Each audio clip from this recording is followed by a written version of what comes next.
tiny bit of gaming news that there was is that EA apparently is looking to possibly merger with another corporation, Amazon, Apple, Disney, NBC. So a lot of these companies are starting to do this, merging and being bought out and selling and this and that and the other thing, and they're selling a lot of stocks. Shareholders are selling a lot of the stock that they own, or they're buying up more stock so they can actually have a little more control over certain companies. The bigger corporations are trying to kind of take over the third party companies in a sense. Something like Kojima Productions. Kojima said that they want to stay third party indie. So technically, even though Death Stranding had I think it was like 4 or 5, maybe even 6 PlayStation Studios development teams helping them create Death Stranding, Kojima still wants to stay indie. It's like basically AAA indie, which is good for Kojima if he has the wherewithal and he can do that, and that's what he wants to do. Okay, that's his vision for where he wants his studio to be at, so he can have more creative freedom. He can work with Microsoft, he can work with Sony, he can work with Nintendo if he wanted to. Don't see it happening, but it's there. The possibilities there on the table. He can also work with Steam or Epic Game Store or whatever he wants to work with, which I see that's the reason why Kojima's doing that, because he already got screwed over by Konami. So the real question is, though, EA, where would EA's best fit be? For this, I would say EA's best fit. Like, it pains me to say it, but kind of the Game Pass thing. I would really love to see EA. Amazon has a lot of money, but they don't really know what they're doing with their game studios. We've already seen this with their game studios. Like, New World bombed, even though there was a ton of people that played it. It corrupted like graphics cards and such. So again, I would much rather see EA stay third party and stay on a plane of like they can release whatever they want on whatever systems that they want. Again, it seems like it would be Microsoft that would buy it out, but they just bought out Activision Blizzard, so I don't know if Microsoft has they most likely have not recuperated from that cost. Now the question is the whole handshake that they got, or the licensing deal that they have, where if you get Game Pass, you get EA Play, I do believe it is. It used to be EA Access, but now you get EA Play. EA subscription service comes packaged in with the Game Pass.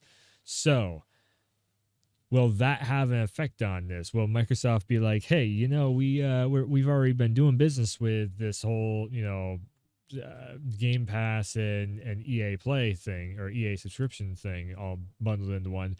Now, if Sony was to partner with them and, they keep their agreement for the rest of the, however many years that agreement was for with the Game Pass thing, if Sony was to possibly partner with them, we already know that I'm pretty sure it was something about Ubisoft Plus comes with PlayStation Plus now, so it's like just the same way that you get EA Play with Game Pass, you're going to get Ubisoft Plus with PlayStation Plus.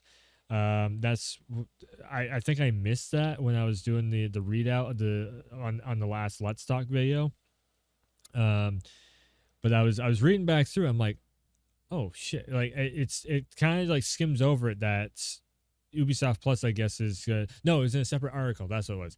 Ubisoft Plus is there was another press release for the Ubisoft Plus stuff. That's what it was. So if Sony was to cut a deal with EA and merger, possibly partner up with EA, I mean, you could have maybe PlayStation Plus, the Plus, tiers stuff with all the back compat. You could end up having Ubisoft Plus and EA subscription all in one. So Ubisoft subscription and EA subscription on packaged in with your PlayStation Plus subscription. That's a hell of a combo.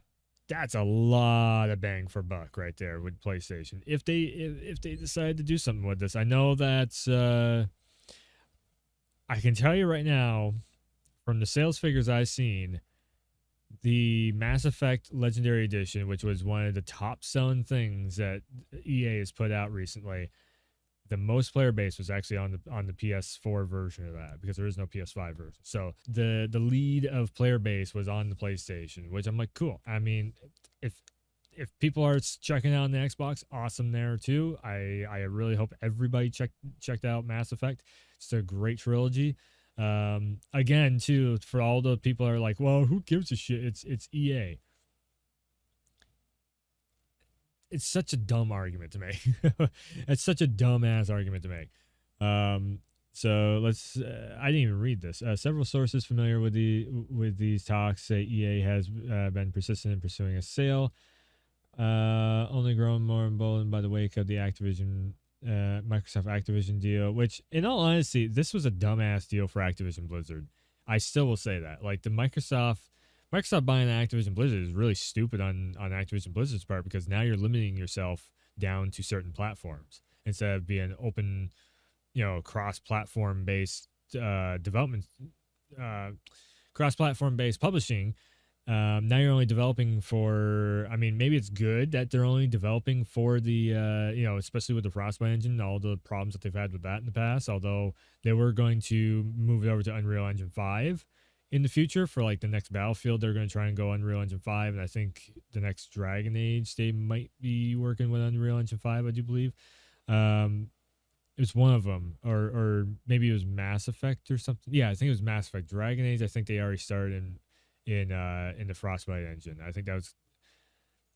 We've had a lot of information from EA, and it's trying to. It's, in a sense, it's kind of hard to keep track of everything that shows up. This is the reason why I love to go back and reread stuff over again. But anyways, it's unclear if the deal is currently in negotiations, but the reporter hinted that a deal with NBC had progressed the furthest before breaking down last month after parties were unable to agree on structure or pricing.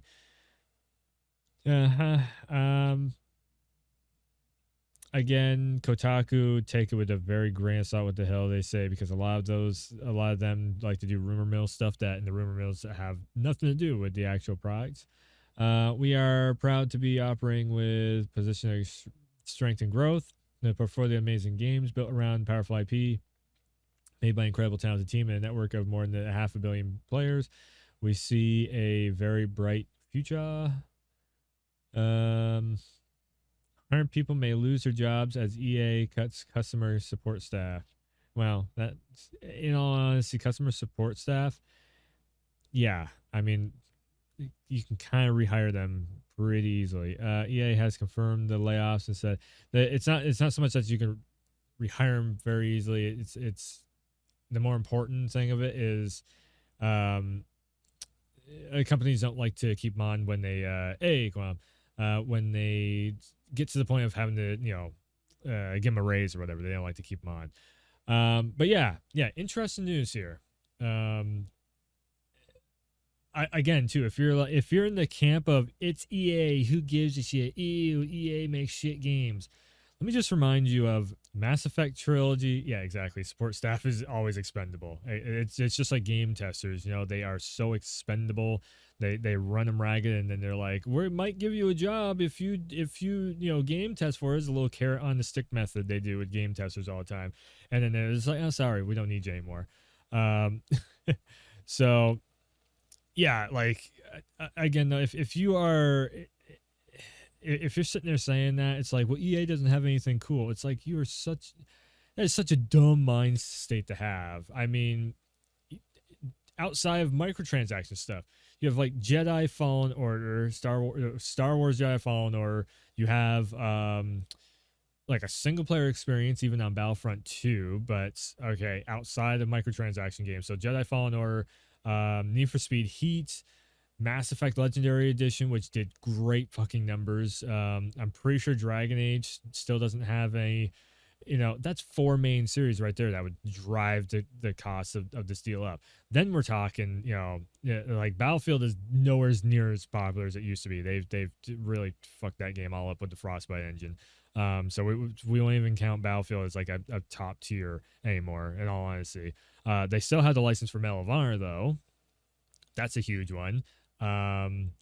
They still have the license for Titanfall, so that could be a huge thing that could get brought back with a merger. Which I mean, if they announce Titanfall 3, everybody's gonna lose their shit. In all honesty, like people stopped playing Titanfall 2 and they were like, yeah, okay, it was cool, but they stopped playing it after like a year or so. But then they're clamoring for Titanfall 3. It's just like Call of Duty mentality, even though people hate the Call of Duty mentality of releasing every year. Players for you. Player bases for you. But then you also have let's see here. Also Battlefronts, you know, and Rogue Squadron and everything. FIFA, Madden. Well, no, FIFA is not EA anymore. That's right. FIFA, they just got rid of the FIFA license. They sold that, or they didn't. What was it? Yeah, it's like EA Sports FA or something like that. It's gonna be that's gonna be the new soccer franchise going forward. They technically have like a FIFA anyways in the works. But FIFA themselves are going to be shopping around for another developer. I'm kind of wondering if it's going to be 2K. That's a whole other subject though. That's one of my big brain theories is EA loses the FIFA license just for the FIFA to go over to 2K, and it's going to be like FIFA 2K 23 or whatever. So then you're going to have NBA, WWE, and FIFA all in the same umbrella, and that's going to be 2K's big sports lineup. In all honesty, it would make sense because you have a better engine really running for like for the NBA stuff. Really, also with the WWE stuff too. So yeah, if they want to redo the FIFA engine and still keep alive the core aspects, but then also build upon that, it's there. Jeez, outside of that though, EA, like I said, I really hope if they do merge or partner with somebody, I really hope it's somebody that's didn't EA lose the Star Wars licenses? That's a big fucking rumor. So, sort of. They didn't lose the license.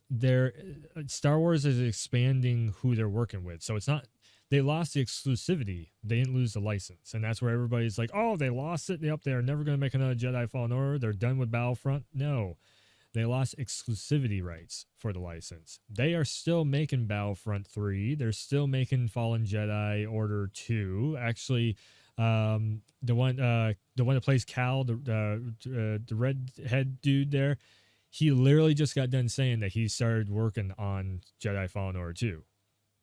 Like half the cast is coming back for it. They've already said this. But people are, like I said, people don't read. They only listen to rumors. If you actually listen to the people who work on the project, you get the more information.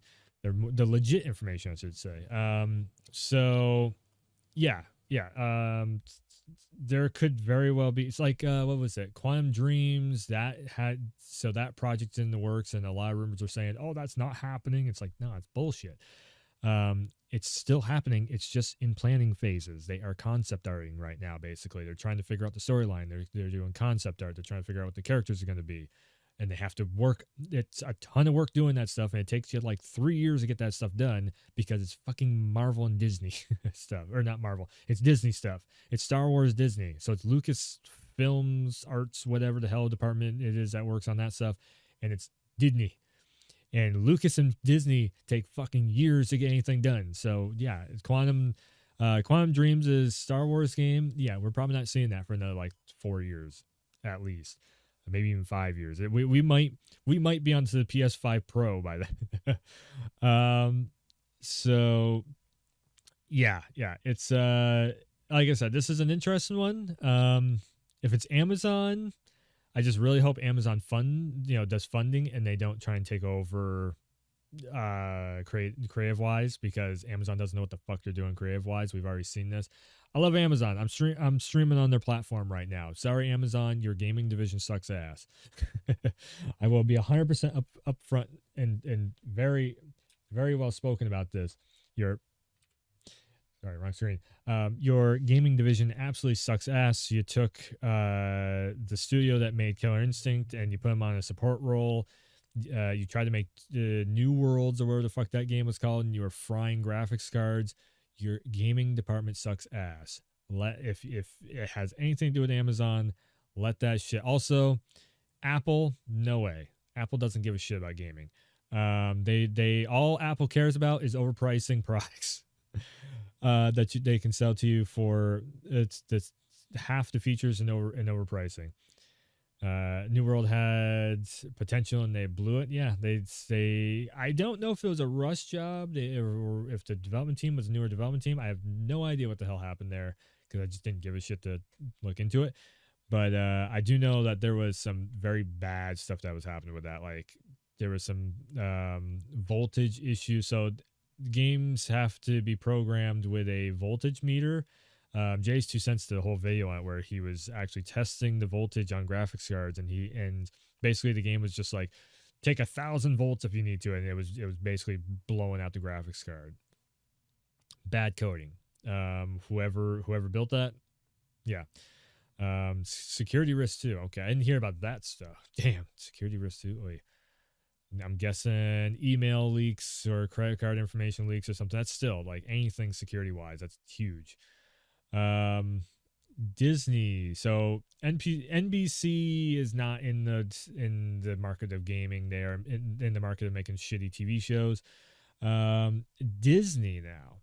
Disney has a full-on gaming division. There is a Marvel gaming division. We see it with what is it? So Spider-Man is partly, so a lot of people are like, well, Sony fully owns the Spider-Man license. They still have to go through Marvel though, because Spider-Man still is partly Marvel owned.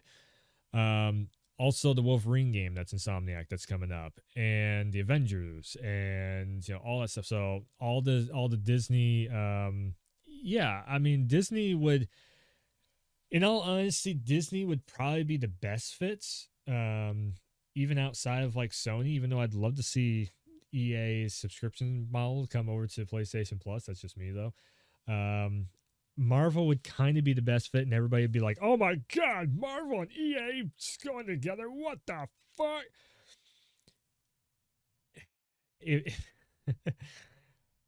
I mean, Star Wars, they've already been working with fucking Star Wars for how many years? Battlefront's been around for I want to say 8 years, maybe 6 to 8 years. Are we at the 10-year mark yet?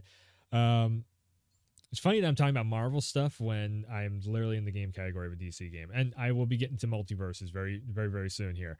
I just want to do a quick little let's talk on this stuff, but Disney would probably be actually the best fit in all honesty, outside of Amazon, because Amazon's just going to throw money at them, but they might also try and be like, I think you should do this, and we don't want that at all for EA. Disney will throw money at them. They might make them go even more on the whole the Star Wars train and everything with it. My wonder is, if Disney was to merger with EA, could we see crossovers happen? So Disney owns Marvel. Oh my God, this is holy shit. Okay, brains kicking on all cylinders. Okay, there's a game called Marvel vs. Capcom. I'm gonna connect some fucking dots right now. Okay, so there's a game called Marvel vs. Capcom. There's a franchise series I fucking absolutely adore. It's my favorite trilogy of all time. It's called the Mass Effect Legendary Edition. You can pick it up right now on your PS4 and on your Xboxes, on your PC platforms, all that stuff. Now, what if Marvel vs. Capcom comes out, a crossover DLC happens where Commander Shepard shows up in a Marvel vs. Capcom because EA and Disney made a deal, and then that deal had EA working somehow with Marvel, and then it all came together in a perfect circle. Yeah. So yeah, Disney could have some really, really cool stuff happening there. Or fuck, Battlefront 3 comes out, Mass Effect crossover into that. Or okay, let's see what else do we have here. I'm trying to think of somewheres where Dragon Age could cross over into a Marvel thing. Doctor Strange game comes out, and then he all of a sudden he goes into another universe, and it just so happens to be Dragon Age universe or something. I mean, the crossovers could actually yeah, Disney could be a really good fit for EA. Kai Lang. um, let's see here. So yeah, to wrap it up though, on this subject again, because I do really want to get into multiverses tonight, and then also I want to get into Def Jam tonight on top of that too. So, um, yeah, EA. We'll see what ends up happening. Again, this is a very weird one. That's let's see here. Is there any other? It feels very weird to me that they would end up doing this though, of like merger, or really want, like, they're adamant about getting brought in this to another company, just because EA, they've been doing pretty solid. I mean, Avengers wasn't the greatest thing in the world, and Battlefront 5 or Battlefield 5, that shit to bed, but they have so much other potentials. Like Mass Effect Legendary Edition did really well. Everybody's really stoked to see what another Dragon Age is going to be. Star Wars Jedi Fallen Order 2, everybody's really stoked to see what that's going to be. So there's a lot of like potential for EA to have a really good like next like year or two. And it just makes me like, why are they trying to merge so hardcore with everyone else? It's that's kind of a weird one. But just, this could all fall flat on its face, and EA just says fuck it, and they just stay, where they're at too. Just want a new Titanfall. A part of me is like, okay, so I have a weird history with Titanfall. So one of actually the first story game I ever streamed was Titanfall 2, and I was just like, okay, this is cool, but I think like Titanfall 2 story slightly overrated. Just gonna say that for me, it was slightly overrated. I'm just like, I think this is really good, but is it a 10 out of 10? Fuck no. It's just, we've seen this storyline be played out so many times over again. Like it's just a Call of Duty storyline. And I mean, you take Advanced Warfare and you pretty much got what Titanfall kind of is going for, or maybe even Black Ops 4, I think it was 3 or 4, whichever one was the all in the fucking virtual reality stuff and everything. A lot of what Titanfall is doing is kind of just that, and then it's what basically Titanfall 2 was what Titanfall 1 should have been, and then are we going to see a new Titanfall? Not anytime soon. I can guarantee you that, because they are hard at work on making Jedi Fallen Order 2. The game didn't need a story. Well, I'm a big proponent of, I don't give a shit what's happening in the multiplayer unless I actually have so multiplayer is just bang bang shoot 'em up and doesn't draw me in unless okay, so this faction is fighting for this thing, that faction is fighting for that thing. It makes my brain tune into the multiplayer more. People complain that's why they add it, because okay, so again, Titanfall is this weird thing too, of development wise. So Titanfall 1 was basically developed like Brink, if you remember that really shitty game. It was on that same premises of like multiplayer games were trying so hard to incorporate story into the multiplayer, and that's what Titanfall did. Titanfall 1 did. And it's just, story in multiplayer, we've figured this out the hard way like 3 or 4 times over again. It doesn't work that way. You cannot put story into multiplayer. Titanfall 1's story fell by the wayside. It was an all right story. Like I said, Titanfall overall is like, everybody thinks it's a 10 out of 10 game. I'm just like, I'd say it's about an 8 out of 10 at the most. There's a lot of good there, but it's not doing anything different than what most other shooters are doing. The mech gameplay is a little bit different, sure. Rock'em sock'em beat 'em up stuff. When you get down to ground level, like all you're finding is bots, and you have to go up on top of the rooftops to fight. That's kind of a cool idea, but that was just organic that the players did that. That wasn't really developer choice. I'm trying to think. So again, the story mode on Titanfall 1. So that's where I was. I got a little off topic in my brain here. So for I think for a lot of folks, the way my brain works on this is, if I don't see one faction that I'm like, okay, these guys are cool, I want to go with this faction, or if like that's why I like kind of heroes in the shooter genre of multiplayer. It's like, okay, I like this character, I want to build on this character. If I can unlock and level this character up, I got something to do. And that progression starts kicking in there. And then you have the battle pass on top of that, which Titanfall 2, I do believe what was the unlocks. But yes, you were steadily unlocking stuff. So the pacing on the unlocks was all right because you were getting stuff for your Titan, you were getting banners and all that shit, which was all right. It was just kind of the whole thing of like, give me a reason to give a shit to go into this fight. And that's the big thing of like why you should have a solid storyline. Because then it really like, if you don't give a shit of like why you're fighting, it just turns like the game just turns into a hangout area. That's all it turns out. Like Call of Duty, for those who do not play Call of Duty campaigns, they don't give a shit about like a Captain Shepard or Captain Price or a Soap or a Mason, a Woods. Like, no, they don't give a shit about those characters. All they're doing is, yo, bro, check out my stats. And to me, I'm just like, God damn, there's so much more that I can, there. If you don't have a story mode and you're building up a world, to me that's lost potential. The game is on ice. EA isn't bringing it back anytime soon. It comes down to profitability. Yes and no.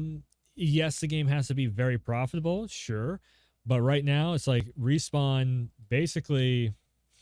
Apex Legends, essentially Titanfall 3. Yes, and that's what Apex Legends was made for, was to replace Titanfall, because the creators of Titanfall didn't want to do a shooter anymore. They wanted to do something different, aka Jedi Fallen Order. When you have the original creators of Titanfall not wanting to make shooters anymore because they're sick of making them, because they made 10 years of Call of Duty, and then they're going over and they're making Titanfall, which is essentially just Call of Duty over again with wall running.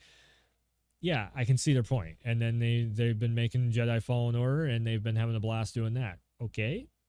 It's the same way as like Guerrilla Games making Killzone for however many years, and they want to go and make Horizon. They did exactly that, and that's the main reason why it's on ice, though, or like the Titanfall license is on ice.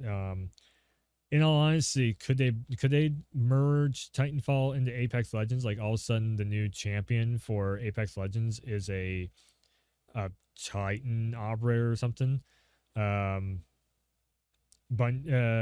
was in the same boat. What's funny about Bungie is they are essentially Destiny is just Halo. It's just a different form of Halo, but it's pretty much Halo. You have all your space drama, your major hops. I mean, they turned into a loot grind, which I don't know if that's better or worse. They still had the multiplayer aspect there. So it's like, okay, I think Bungie's whole thing was they didn't want to be underneath Microsoft anymore. So they were like, fuck it, let's go with somebody else. And then who knows what Bungie's going to be doing now, in all honesty, because, they just got bought out by Sony. So Bungie, I mean, if they might make one more Destiny game, and then Bungie could be the new fucking leaders of SOCOM, or I would actually, what I'd like to see Bungie do? Maybe make a secondary studio for Bungie or something, and because I will say this, Destiny 2 runs really solid. It feels good. There's a lot of stuff that you can do mechanically in that game engine, and it works well with their netcoding and networking and everything. At least the last time I played it, it's been a long time since I played Destiny, but last time I played it, I remember it worked really solid. I played it on a low tier PC. It worked there also. Will allow them to have creative freedom. So Sony could go and be like, hey, do you guys maybe, since Guerrilla Games doesn't want to make Killzone anymore, Bungie guys, you want to make Killzone? Wouldn't that be the biggest slap in the face of Microsoft right there? That'd be a funny as fuck slap in the face of Microsoft. So literally the studio that made Halo could end up bringing back one of Sony's franchise, titles, licenses, and beat down Microsoft even more. That'd be such a just like, wow, that just happened. Outside of that, like, God, Killzone, or I could say even Resistance also. Yeah, exactly. And on top of that, Killzone was dubbed the Halo killer. So Bungie bring back fucking Killzone. Oof. Oh, youch. Well, that'd be such, but like, anybody who's worked at Microsoft that might still be there from like fucking what were we going on 15 years ago, they'd be like, oh, you assholes. Oh, you shitheads, you just did that. So that'd be a very interesting thing seeing that. God damn, like imagine imagine that though, if Sony did merger with EA, and then you would have literally the studio behind Melvar, the studio behind Battlefield, the studio behind Mass Effect, Dragon Age, Need for Speed, or the publisher, I should say, and they would be underneath the same umbrella as Halo and the same umbrella as fucking Killzone and Resistance and just all these. That's crazy to think. It's crazy to think where this industry's at right now. Again, it's just going to be big projects happening, one way or the other. Oh shit! I'm forgetting about Dead Space. Holy shit! Yeah. Wow. Dead Space remake. So, boy, oh boy, oh boy. Where would Dead Space really fit underneath? Sony or Disney? I mean,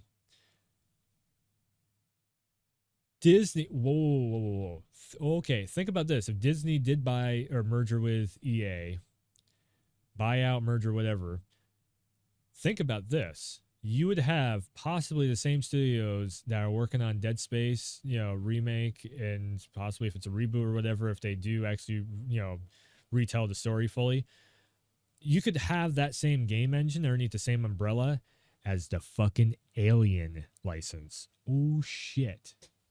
Oh shit.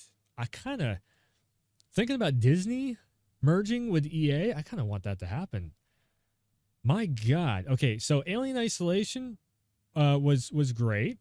Alien was the Fire Team Bravo there, the Elite Bravo Squadron, whatever the fuck it was called there, the latest like the group shooter one that they did. That was pretty good. So I'm surprised because I usually don't like those types of games, but I think that the Alien stuff really helped that game along. But think about something like fucking Dead Space, but with xenomorphs. Shit! Holy shit! Wow! Yeah. Yeah! That could be. Woo! That would be a fucking experience right there. Man. That would be crazy. Get a dev team that just copies the shit out of Dead Space and puts xenomorphs in there. Look. Yeah.